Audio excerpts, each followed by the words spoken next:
السلام عليكم، كنتمنى تكونوا كاملين بخير وعلى خير وبصحه جيده. سعيده بلقياكم مره اخرى في فيديو جديد. اليوم ان شاء الله غادي نقدم لكم واحد الطويجين ولا اروع، طاجين مغربي على حق وطريقه بالملوخيه. انا شخصيا من المحبين ديالو، كيعجبني كتجي المريقه ديالو خضره معلكه ولذيذه بزاف بزاف. كما غادي تشوفوا انا غادي نقدم لكم الطاجين تاع واحد حتى لجوج الاشخاص. زعما ما كاين ماشي كتر. نتوما ضعفوا المقادير على حسب اللي عندكم. في الطواجن غادي نديرو زيت الزيتون، شويه ديال البصله، يعني تقريبا واحد البصله مشلضه مع فص ديال الثومه. غادي نشحروهم على نار اللي تكون موين، غير شويه. غادي نشحروهم مع اللحم. دابا غير غادي نخلطو غير باش يتجانس لينا البصله مع الثومه. غادي نديرو القطعه ديال اللحم ديالنا، وغادي نضيفو عليها شويه ديال الملحه. كما غادي تشوفوا هنا غادي نشحروها بالقوام هو الاول، يعني ماشي نخليو البصله تطيح، غادي نشحروا كلشي دقه واحده. غادي نديرو شويه ديال الملحه على حسب الذوق، وغادي نديرو كذلك شويه ديال سكينجبير اولا الزنجبيل اللي يكون بلدي.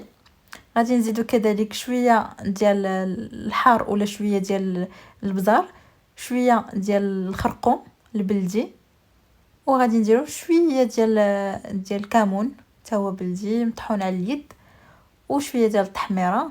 وكنحركو مزيان حتى كيتحر لنا هاد القوام هذا مع البصيله مع اللحمه ديالنا كيتشحروا. كنغطيو عليهم.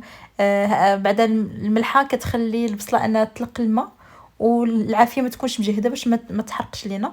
ملي كيتشحروا كنزيدوا عليهم واحد المطيشه اللي مقطعه هكا، ولا لا بغيتو تحكوها حكوها. وكنبقاو كنحركوا. انا كان عندي هاد الطاجين هذا شويه طالع من الوسط، يعني كنخافوا يلصق.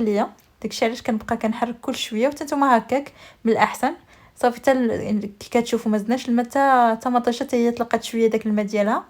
عاد دابا غادي نمرقوا باش طيب لينا اللحمه من ما. دابا دخل ليها القوام وبدات كما شفتوا جمعات راسها. كنمرقوا شويه وكنبقاو كنديروا هكا كنحركوا كنحطوا ديك لاصوص فوق من اللحمه. في هاد الوقيته هذه غادي نكونوا نقينا الملوخيه ديالنا، حيدنا لها الفوق يعني الراس ديالها والتحت ديالها، وكرطناها من هذاك الشوك اللي كيكون فيها. صافي غادي نضيفوا الماء وكنديروا الملوخيه. انا عندي هاد الملوخيه هكا كبيره، هادشي اللي كاين هنايا. ما عندناش ملوخيه صغيره بحال ديال المغرب، كاين المهم حتى هي ما بيهاش.